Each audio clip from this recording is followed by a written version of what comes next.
జాబిల్లి కథలు. సిరిపురంలో చంద్రయ్య కాంతమ్మ దంపతులకు చలపతి గజపతి అనే ఇద్దరు కొడుకులున్నారు. చంద్రయ్య కొడుకుల భవిష్యత్తు దృష్టిలో పెట్టుకుని బాగా కష్టపడి డబ్బులు పోగేసి కొడుకుల కోసం దాచిపెడుతూ ఉండేవాడు. కాంతమ్మ కూడా చాలా పొదుపుగా ఉంటూ కొడుకుల చదువుల అవసరాలకు కావలసినవి అందిస్తూ ఉండేది. ఒకరోజు సాయంత్రం ఆరుబయట కూర్చొని వాళ్ళు మాట్లాడుకుంటూ ఉంటారు. నాన్నా, మీరు కష్టపడి సంపాదించిన డబ్బుని ఎవరికిస్తారు? మీ అమ్మకే ఇస్తాన్రా.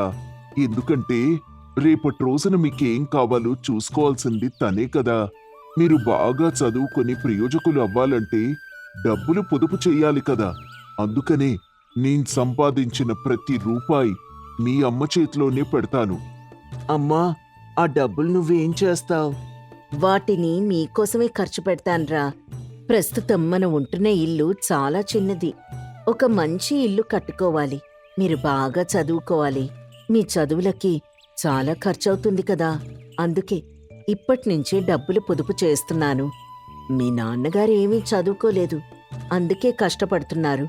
మీరు కూడా మీ నాన్నగారిలా కష్టపడకుండా ఉండాలి అంటే బాగా చదువుకోవాలి. మీరు చదువుకుని ప్రయోజకులై మంచి ఉన్నత స్థానానికి ఎదగాలన్నదే మా కోరిక.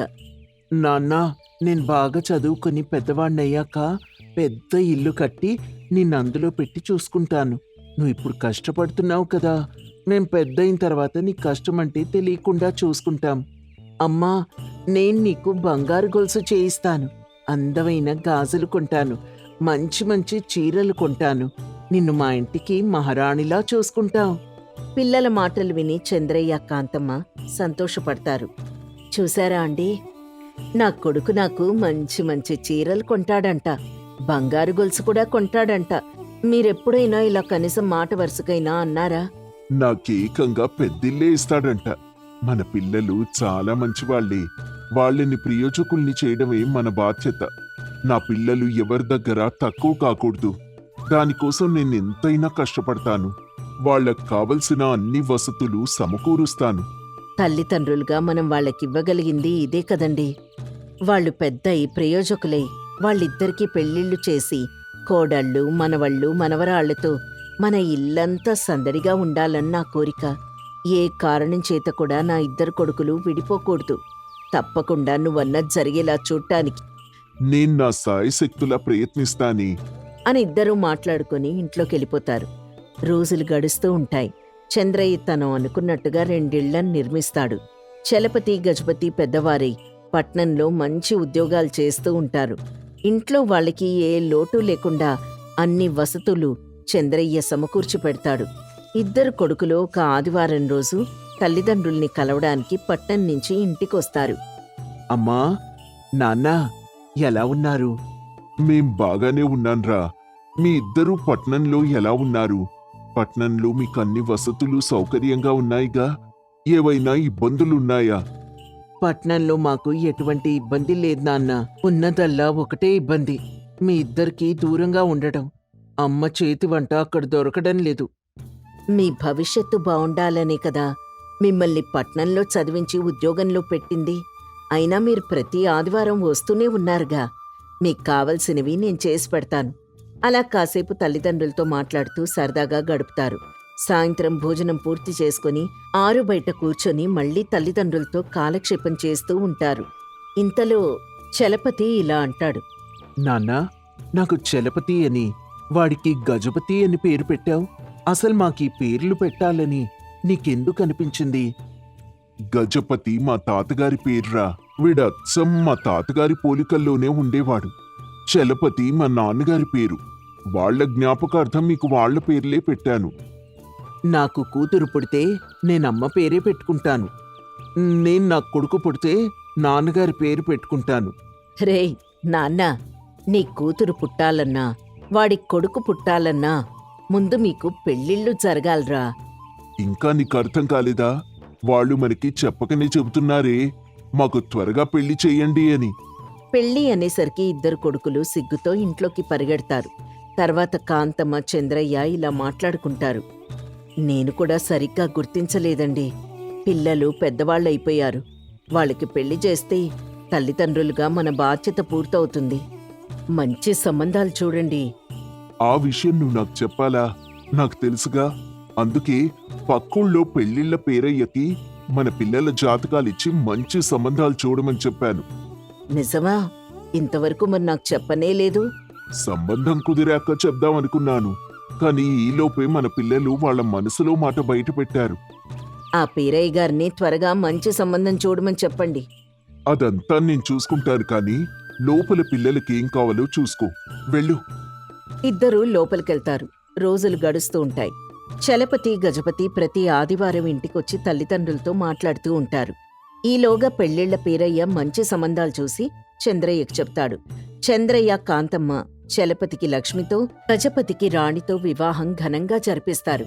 ఇంటి నిండా చుట్టాలు బంధువులతో, కొత్త కోడళ్ల నవ్వులతో ఇల్లంతా కళకళ్లాడుతూ ఉంటుంది. చూసారా, ఇంట్లో శుభకార్యం జరిగితే ఇల్లంతా ఎంత కళకళ్లాడుతుందో. ఇంటి నిండా బంధువులు చుట్టాలతో సందడిగా ఉందండి. మరి చంద్రయ్య అంటే ఏమనుకున్నావే? చూసావా, నా కొడుకుల పెళ్లిళ్ళు ఎంత ఘనంగా జరిపించానో. బాడాయిపోకండి. ఇప్పుడు మీ ఇంటికి 2 కోడళ్ళొచ్చారు. కొంచెం మామగారిలా ప్రవర్తించండి. అబ్బా, అప్పుడే మీరు అత్తగారైపోయారుగా. అని ఇద్దరూ సరదాగా నవ్వుకుంటారు. రోజులు గడుస్తూ ఉంటాయి. 2 కొడుకులు తమ భార్యలతో పట్నంలో నివాసముంటారు. అప్పుడప్పుడొచ్చి చంద్రయ్యను కాంతమ్మను పలకరించి వెళ్తూ ఉంటారు. అనుకోకుండా కాంతమ్మ ఆరోగ్యం దెబ్బతింటుంది. కొద్ది రోజులకే కాంతమ్మ చనిపోతుంది. ఇంట్లో చంద్రయ్య ఒంటరివాడైపోతాడు. కొడుకులు కోడళ్ళు అప్పుడప్పుడొచ్చి పలకరించి వెళ్తూ ఉంటారు. ఒకరోజు చలపతి, అతని భార్య లక్ష్మి ఇంటికొచ్చి పలకరించి వెళ్తూ ఉండగా చంద్రయ్య ఇలా అంటాడు. చలపతి, మీ అమ్మ పోయిన తర్వాత నేను ఒంటరివాణ్ణైపోయాన్రా. ఇంట్లో ఎవ్వరూ లేక అనాథలా పడున్నాను. మీరు కూడా ఇక్కడికొచ్చేస్తే అందరం కలిసి ఇక్కడే ఉండొచ్చు. ఇక్కడికొచ్చి ఈయనేం చేస్తారు మావయ్య గారు? పట్నంలో ఉద్యోగం వదిలేస్తే బతికేదెలాగా? ఉద్యోగం చేసి బ్రతకాల్సిన అవసరం ఏముందమ్మా? చదువుకున్నారు కాబట్టి ఉద్యోగం పురుష లక్షణం అన్నారు. అందుకే వాళ్ళని పట్నంలో ఉద్యోగానికి పంపించాను. ఇక్కడ మనకు లేందే ఉంది చెప్పండి. 2 ఇళ్లున్నాయి, 20 ఎకరాల పంట పొలం ఉంది, ఇంట్లో డబ్బుంది. మీరిక్కడే ఉండి మన పొలం చూసుకుంటూ దర్జాగా బ్రతకచ్చు. ఇదంతా మీకోసమే కదా. నేను ముందు జాగ్రత్తతో సంపాదించి పెట్టాను. మీరెవ్వరూ లేకపోతే ఇదెవరికి చెందుతుంది? చంద్రయ్య మాటలకు లక్ష్మికి ఆస్తి మీద ఆశ పెరుగుతుంది. చలపతిని పక్కకి తీసుకెళ్లి, మీ నాన్న ఊర్లో ఇన్న ఆస్తులు సంపాదించి పెడితే మనకేమీ లేనట్టుగా పట్నంలో ఉద్యోగం చేస్తూ బ్రతకాల్సిన అవసరం ఏముంది? ఇక్కడున్న ఆస్తులు మొత్తం అమ్మేసి పట్నంలో పెద్ద వ్యాపారం పెడదాం. లాభాలెక్కువగా వస్తాయి. మీరు మీ నాన్నగారితో మాట్లాడి ఆస్తిని మీ 2 అన్నదమ్ములకు పంచమని ఒత్తిడి చేయండి. మన వాటాతో మనం పట్నంలో వ్యాపారం మొదలు పెడదాం. మా నాన్న ఆస్తిని మనకిస్తానన్నది మనం ఇక్కడ ఉంటామని. మనం వెళ్ళిపోతావంటే ఇస్తాడా? వెళ్ళిపోతామంటే ఆయన అస్సలివ్వడు. ఇక్కడే ఉంటామని చెప్పి ఆస్తి మన చేతికి రాగానే మన దారిన మనం వెళ్ళిపోదాం. అప్పుడు మా నాన్న ఇక్కడ ఒంటరివాడైపోతాడు కదా. ఆయనొక్కడే ఎలా బ్రతుకుతాడు? మనతో పాటుగా తీసుకెళ్దామా? మీ నాన్నకి ఇంకొక కొడుకున్నాడుగా, ఆయనొచ్చి తీసుకువెళ్తాళ్లేండి మీ నాన్నని. మనకెందుకీ బరువు? సరే సరే, ఆస్తి వాటాలు పంచాలి అంటే గజపతి కూడా రావాలి కదా. వాడికి కూడా కబురు పెడతాను. వచ్చిన తర్వాత దీని సంగతి ఆలోచిద్దాం అని మరుసటి రోజు గజపతిని, అతని భార్య రాణిని రమ్మని కబురు పెడతారు.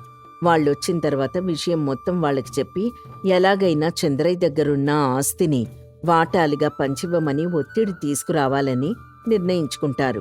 అందరూ కలిసి చంద్రయ్యను ఇలా అడుగుతారు. రాణి ముందుగా ఇలా అంటుంది. మావయ్య గారు, మనకి ఊర్లో ఎక్కడెక్కడ ఆస్తులున్నాయి? అంటే మనందరం ఇక్కడే ఉండాలి అనుకున్నప్పుడు అసలు మనకేముందో మనకి తెలియాలి కదా.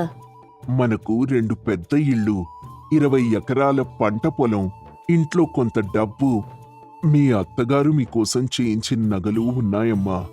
మీ అత్తగారు చనిపోయిన తర్వాత నేనా సంగతే మర్చిపోయాను. అత్తయ్య గారు మాకోసం నగలు చేయించారా? ఇన్నాళ్ళు మాకెప్పుడూ చెప్పలేదు. ఇవన్నీ మీకోసమే తల్లి. మీరెవరి దగ్గర తక్కువ కాకూడదు అని మీ అత్తయ్య ముందు జాగ్రత్తతో ఇవన్నీ చేసింది. మావయ్య గారు, మనందరం ఇక్కడ ఉంటే జీవితంలో ముందుకు ఎదగలేము. అందరం కలిసి పట్నంలో ఏదైనా వ్యాపారం చేస్తే అధిక లాభాలొస్తాయి. మనం కూడా ఇంకా ధనవంతులం అవుతాం. కాబట్టి ఇక్కడ ఆస్తులు అమ్మేసి మనందరం పట్నానికి వెళ్ళిపోదాం. ఈ ఊరు నా భార్య నడియాడిన స్థలం. నా ప్రాణం ఇక్కడే పోవాలి తప్ప మరెక్కడికి రాను. మేమంతా పట్నం జీవనానికి అలవాటు పడ్డాం. ఇక్కడ ఉండాలంటే మా వల్ల కావడం లేదు. మేమీ పల్లెటూరులో ఉండి ఏం చేయగలం చెప్పండి. నేనీ పల్లెటూరులోనే మీ అందరికీ కావలసిన ఆస్తిని సంపాదించాను. మీరు దీన్ని పాడు చేయకుండా చూసుకుంటే చాలు. జీవితాంతం బ్రతికేయవచ్చు. అంటే మమ్మల్ని పొలంలో పనిచేసుకుంటూ బ్రతకమంటారా? మా వల్ల కాదండి. మీకిద్దరు కొడుకులున్నారు. ఎవరి వాటా వాళ్ళకి పంచివ్వండి. మా దారిన మేం పోతాం. ఇక్కడ ఉండేవారికే నా ఆస్తిని ఇస్తాను, ఉండని వాళ్ళకు కాదు. కోడళ్ళిద్దరూ పెద్ద రాద్ధాంతం చేసి చివరికి చంద్రయ్యతో ఆస్తి మొత్తాన్ని వాటాలు వేయిస్తారు. తప్పనిసరి పరిస్థితుల్లో ఇద్దరు కొడుకులకి సమానంగా ఆస్తిని పంచిస్తాడు చంద్రయ్య.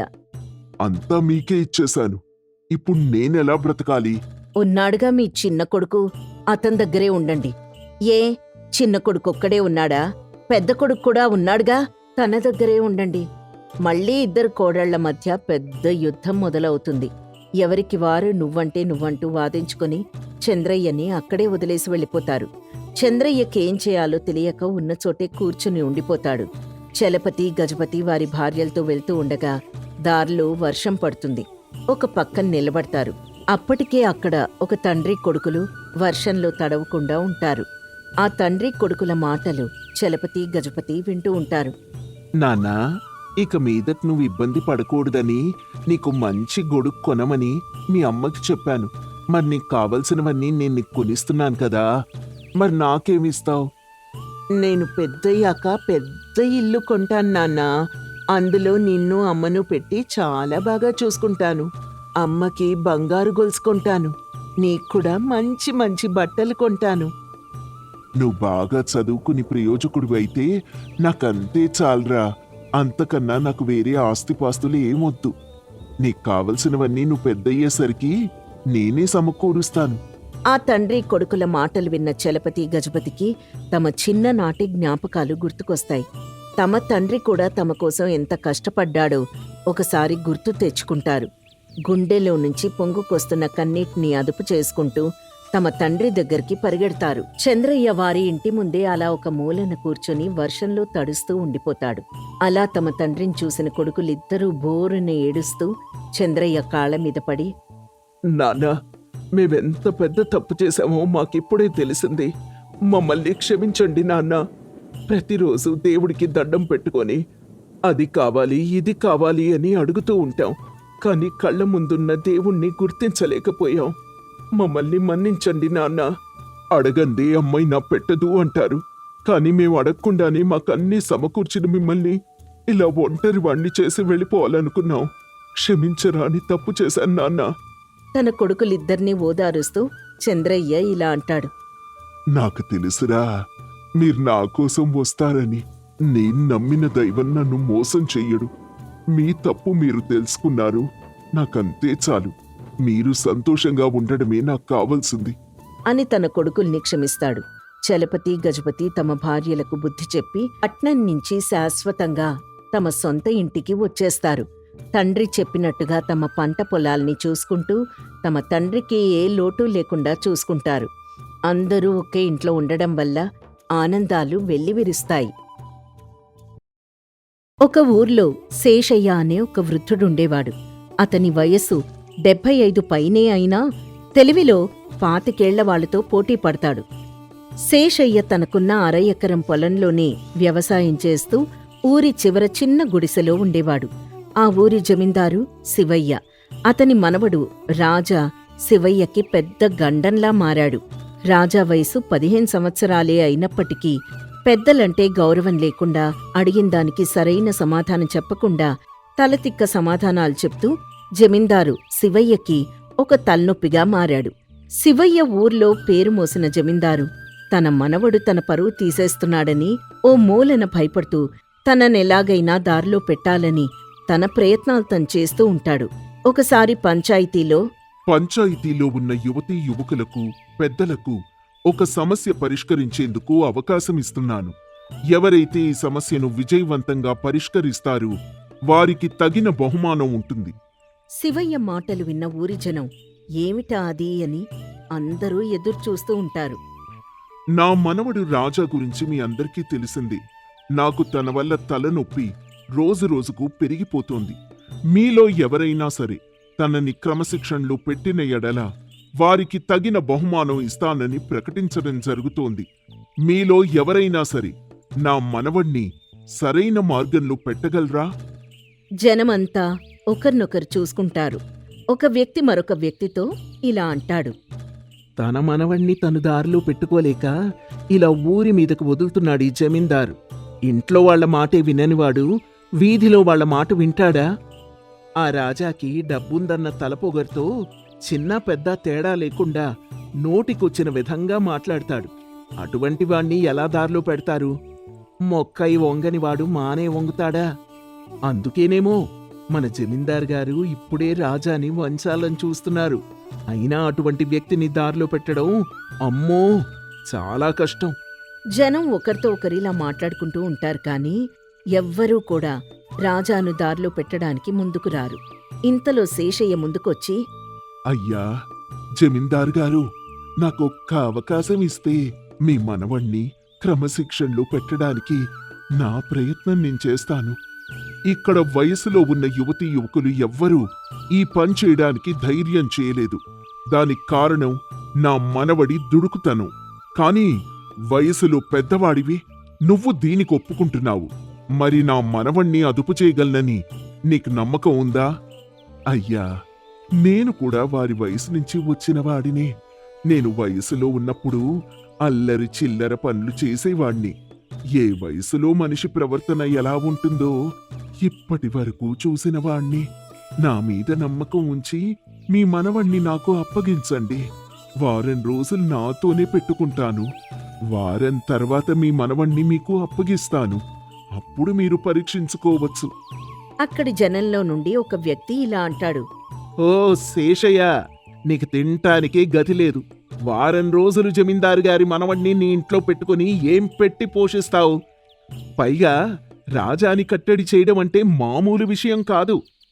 అవును శేషయ్య, వాణ్ణేవైనా అంటే తిండి తినకుండా అలిగి మారం చేస్తాడు. వాడికి కావలసింది ఇవ్వకపోతే అది ఇచ్చేదక్క ముండి చేస్తాడు. మరి వాణ్ణి కట్టడి చేయగలను అన్న నమ్మకం నీకుందా? అయ్యా, ఇప్పుడే నేను మీకు చెప్పాను. నేను కూడా ఆ వయసులో అలాగే ఉండేవాడినని గతంలో మా నాన్నగారు నాకు చెప్పేవారు. మీ మనవణ్ణి సరైన మార్గంలో పెట్టి మీకు చూపించే బాధ్యత నాది. నాకొక్క అవకాశం ఇవ్వండి చాలు. సరే శేషయ్య, నా మనవణ్ణి నీతో పంపిస్తాను. కాని వారం రోజుల పాటు వాడితో నువ్వు జాగ్రత్తగా ఉండు. అలాగేనయ్యా. శివయ్య తన మనవణ్ణి పంచాయతీకి పిలిపిస్తాడు. రాజా పంచాయతీలోకి వస్తూనే అందర్నీ చులకనగా చూస్తూ అందర్నీ పక్కకు జరగండి అనుకుంటూ సభలోకొస్తాడు. రాజా, నువ్వొక వారం రోజుల పాటు శేషయ్యతో పాటుగా అతని ఇంట్లోనే ఉండాలి. తను నీకు కొన్ని ముఖ్యమైన మంచి విషయాలు చెప్తాడు. వాటిని నువ్వు పాటించాలి. తాతయ్య, నేను నీ ముసలోడితో వెళ్ళాలా? కుదరదు. అయ్యా జమీందారు గారు, మీలో ఉన్న పౌరుషం మీ మనవళ్ళలో కనిపించటం లేదండి. నాతో రావడానికి ఎందుకో మీ మనవడు భయపడుతున్నాడు. మరి ఇంత పిరికివాణ్ణి నా దగ్గర పెట్టుకోలేను అని అంటాడు. దానికి రాజా కోపం వచ్చి, నేను పిరికివాణ్ణా?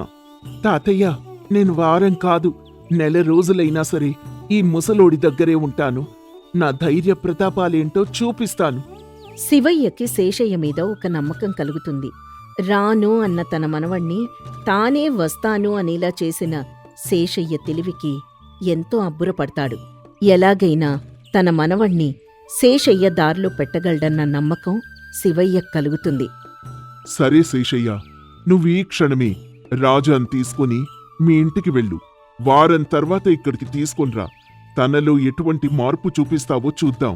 శేషయ్య సరేనని రాజాను తీసుకుని ఊరి చివరున్న తన గుడిసె దగ్గరికి నడుస్తూ ఉంటాడు.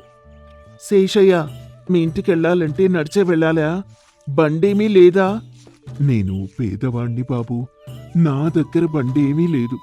దేవుడిచ్చిన కాళ్లతోనే తిరుగుతూ ఉంటాను. ఇద్దరూ నడుచుకుంటూ శేషయ్య ఇంటికి చేరుకుంటారు. ఇంటికొచ్చిన తర్వాత రాజా శేషయ్యని ఇలా అడుగుతాడు. శేషయ్య, నువ్వు నాకేదో ముఖ్యమైన మంచి మాటలు చెప్తావంటగా, ఏది చెప్పు. బాబూ, ముందుగా నువ్వు తెలుసుకోవాల్సిన విషయం ఏమిటంటే, నీకంటే వయసులో పెద్దవారితో మాట్లాడే ముందు వారికి నమస్కరించి యోగక్షేమాలు అడిగి ఆ తర్వాతే నువ్వేదైనా మాట్లాడదలుచుకుంటే అది మాట్లాడాలి. అలా పెద్దవాళ్లను గౌరవించకపోతే మనకి విలువ ఉండదు. అది ఎవ్వరైనా సరే, నేనైనా మీ తాతగారైనా, మనకంటే పెద్దవారిని మనం ఎప్పుడూ గౌరవించాలి. అంటే నేను నీకు నమస్కారం చెయ్యాలా? అలా చేయకపోతే నేను నీతో మాట్లాడను. అలా చేస్తేనే మాట్లాడతాను. నువ్వు నాతో మాట్లాడకపోతే నాకు పోయేదేమీ లేదులే. నాకు చెప్పే నీతులు కూడా వినాల్సిన అవసరం ఉండదు. అని శేషయ్య మాట లెక్క చేయకుండా పొలంలో అటూ ఇటూ తిరుగుతాడు. కాసేపటి తర్వాత తనకు ఆకలి వేసి శేషయ్య దగ్గరకొచ్చి ఇలా అంటాడు. శేషయ్య, నాకు ఆకలిగా ఉంది, తినటానికి ఏమైనా తీసుకురా. శేషయ్య తనకు వినపడినట్టుగా పొలంలో పనిచేసుకుంటూ ఉంటాడు. రాజా మళ్ళీ పిలుస్తాడు. శేషయ్యా, నాకు బాగా ఆకలిగా ఉంది, తినడానికి ఏవైనా తీసుకురా. శేషయ్య మళ్ళీ వినపడినట్టుగా తన పని తాను చేసుకుంటూ ఉంటాడు. అప్పుడు రాజాకు అర్థమవుతుంది. శేషయ్య మాటలు గుర్తుకొస్తాయి. తప్పనిసరై, శేషయ్య గారు, నమస్కారం అండి. బాగున్నారా? మీ ఆరోగ్యం బాగుందా? నాకు కొంచెం ఆకలిగా ఉంది, ఏవైనా తినడానికి ఇస్తారా? బాగున్నాను బాబూ. ఆకలిగా ఉందా? కానీ ఇక్కడ తిండి తినాలి అంటే ఒక షరతుంది. తిండి తినడానికి షరతా? ఏంటది? ప్రతిరోజు ఇక్కడ పనిచేసిన వారికే తిండి దొరుకుతుంది, లేకపోతే పస్తులే. నువ్వు ఈ రోజే ఇక్కడికొచ్చావు కాబట్టి ఈ రోజు వరకు మాత్రం తిండి పెడతాను. రేపట్నుంచి పని చేస్తేనే తిండి, అది మాత్రం గుర్తుంచుకో అని చెప్పి శేషయ్య రాజాకి తినడానికి పలహారాలిస్తాడు. వాటిని తిని చేను దగ్గర ఉన్న ఆవుతో ఆడుకుంటాడు రాజా. ఆ తర్వాత రోజు ఉదయాన్నే శేషయ్యా, శేషయ్యా అని పిలుస్తాడు. శేషయ్యకు వినపడనట్టుగానే తన పని తాను చేసుకుంటూ ఉంటాడు. రాజా శేషయ్య దగ్గరకొచ్చి, శేషయ్య గారు, నమస్కారం అండి. బాగున్నారా? బాగున్నాను బాబూ. ఏంటి విషయం? ఆకలిగా ఉంది. నిన్నంటే నువ్వు నా అతిథివి. నేటి నుంచి నువ్వు పని చేస్తేనే తిండి. పద, పొలంలో పని చెయ్యాలి. పని చేయడం నాకు రాదు. నేను నేర్పుతాను కదా, పద. పొలంలోకి తీసుకువెళ్లి పని చేయిస్తాడు. రాజా ఇబ్బంది పడుతూ పనిచేస్తాడు. రాజాను చూసి శేషయ్యకి జాలి కలుగుతుంది. అయినా పనిచేసిన తర్వాతే భోజనం పెట్టాలని అనుకుంటాడు. పనిచేసిన తర్వాత భోజనం చేస్తూ రాజాతో ఇలా అంటాడు శేషయ్య. చూడు బాబూ, నీకు నీ తాతలు సంపాదించి పెట్టిన ఆస్తిపాస్తులు ఉన్నందువల్ల కష్టం విలువ తెలియడం లేదు. మాలాంటి వాళ్ళు 2 పూటలా భోజనం చెయ్యాలంటే 3 పూటలా కష్టపడి పని చెయ్యాలి. అలా చెయ్యలేకపోతే మాకు తిండి దొరకదు. నిన్నిబ్బంది పెడుతున్నానని ఏమీ అనుకోవద్దు. చిన్న పిల్లవాడివి. ఇప్పట్నుంచే కష్టపడ్డం నేర్చుకుంటే భవిష్యత్తులో నువ్వు సుఖపడతావు. శేషయ్య మాటలు రాజా మనసుకి తాకాయి. రాజా ఆలోచించటం మొదలుపెట్టాడు. తన మనసులో ఇలా అనుకుంటాడు. శేషయ్య చెప్పింది నిజమే. మనకన్నీ కాళ్ల దగ్గరకొస్తూ ఉంటే తిండి విలువ తెలియటం లేదు. ఇక్కడ పనిచేస్తే గాని తిండి దొరకని బతుకులు చాలా ఉన్నాయి.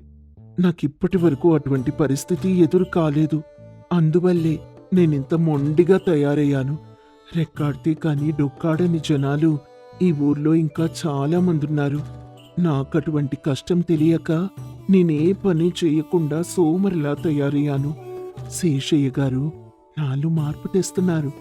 ఇంతలో బయట ఆవు అరుస్తున్న శబ్దాలు వినిపిస్తాయి. శేషయ్య, రాజా ఇద్దరూ పరిగెత్తుకెళ్తారు. వెళ్లేసరికి ఆవు ప్రసవ వేదంతో ఉంటుంది. చాలా కష్టపడిన తర్వాత ఆవు దూడను కంటుంది. అది చూసిన రాజా శేషయ్యని ఇలా అడుగుతాడు. శేషయ్య గారు, ఆవు దూడని కండానికి ఇంత కష్టపడాలా? అవును బాబూ, కష్టపడంది ఏదీ రాదు. ఆవును చూసి కష్టమంటున్నావు. మరి నిన్ను మీ అమ్మ ఎంత కష్టపడి కని ఉంటుంది, ఎన్ని బాధలు పడి ఉంటుంది. అటువంటి పెద్దవారితో గౌరవం లేకుండా ప్రవర్తించడం నీకు న్యాయమా చెప్పు? రాజాలో మార్పొచ్చింది. తను తన పెద్దవాళ్లతో ఎలా నడుచుకున్నది గుర్తు చేసుకుని బాధపడతాడు. తన కళ్ళల్లో వస్తున్న నీళ్లను చూసి శేషయ్య ఇలా అడుగుతాడు. బాబూ, ఎందుకు బాధపడుతున్నావు? అది కాదు తాత. రాజా శేషయ్యని ఎప్పుడైతే తాత అన్నాడో రాజాలో వచ్చిన మార్పుని శేషయ్య గమనించాడు. నీలో మార్పులు కనిపిస్తున్నాయి బాబూ. అవును తాత, నన్ను కనడానికి కూడా మా అమ్మ ఇంతకన్నా ఎక్కువగా కష్టపడి ఉంటుంది కదా. నేను మా అమ్మని ఎన్నోసార్లు చులకనగా మాట్లాడాను. మా అమ్మ ఎంతగా బాధపడి ఉంటుందో. నేను చాలా పెద్ద తప్పు చేశాను తాత. అహంకారంతో పెద్ద చిన్న తేడా లేకుండా ప్రవర్తించాను అని ఏడుస్తూ ఉంటాడు. శేషయ్య బాబుని ఓదారుస్తాడు. ఆ రోజు నుంచి రాజాలో మార్పొచ్చి ప్రతిరోజు ఉదయాన్నే లేచి పొలంలో పనిచేసిన తర్వాతే భోజనం చేసేవాడు. ప్రతిరోజు శేషయ్యని తాత అని గౌరవంగా పిలిచేవాడు. ఇలా వారం గడుస్తుంది. శేషయ్య రాజాని తీసుకుని పంచాయతీ దగ్గరికి ఆలస్యంగా వస్తాడు. పంచాయతీలో అందరూ శేషయ్య కోసం, రాజా కోసం ఎదురుచూస్తూ ఉంటారు. ఆ ఏంటి శేషయ్య, ఇంత ఆలస్యంగా వచ్చావు? చాలాసేపటి నుంచి మేమందరం మీకోసం ఎదురు చూస్తూ ఉన్నాం. సమయం పాటించాల్సిన అవసరం లేదా? అని శివయ్య కోపగించుకునేసరికి రాజా ముందుకొచ్చి, నమస్కారం తాతయ్య, మీరు బావున్నారా? రాజా నమస్కారం చేసేసరికి పంచాయతీలో అందరూ ఆశ్చర్యానికి గురవుతారు. ఆలస్యానికి కారణం నేనే తాతయ్య. పంచాయతీకి బయలుదేరుతుంటే ఆవు దూడ మా వెంట వచ్చింది. దాన్ని తీసుకువెళ్ళి మళ్ళీ ఆవు దగ్గర కట్టి వచ్చాను. అందువల్ల ఆలస్యమైంది. రాజా మాటలకి శివయ్య ఆశ్చర్యపోతూ, రాజా, నువ్వేనారా నాతో మాట్లాడుతున్నది? నమ్మలేకుండా ఉన్నాను. నేనే తాతయ్య. ఇన్నాళ్ళు నేనేదైతే మంచి అనుకున్నానో అది మంచి కాదు. కష్టపడింది ఏదీ రాదు, కష్టపడకుండా వచ్చింది ఏదీ నిలబడదు అనే నిజాన్ని నాకు శేషయ్య తాత చెప్పారు. నేనీ రోజు నుంచి శివయ్య తాత వంశానికి వారసుడిగా, శేషయ్య తాత శిష్యుడిగా జీవించాలనుకుంటున్నాను. శేషయ్య, నువ్వు అన్నమాట నిలబెట్టుకున్నావయ్యా. తనలో కొంతైనా మార్పు వస్తుందా అని నేను బాధపడ్డాను.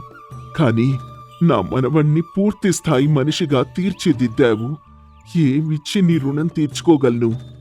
మనవే మన వంశం గురించి, గొప్పతనం గురించి పిల్లలకు లేనిపోని గొప్పలు చెప్పి వారిని అసమర్థులుగా చేస్తూ ఉంటాం.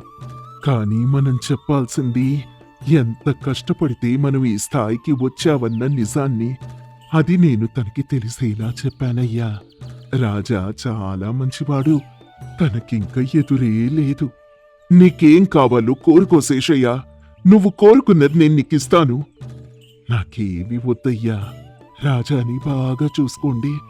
అంతే చాలు, అంతే చాలు అని శేషయ్య అక్కడి నుంచి వెళ్ళిపోతాడు. రాజా ఆ రోజు నుంచి మంచి చెడు తెలుసుకుని శివయ్యకి తగ్గ వారసుడిగా జీవిస్తాడు. రాజాలో వచ్చిన మార్పుకి ఊరంతా ముసలోడు తెలివైనోడేరా అని సంతోషిస్తారు.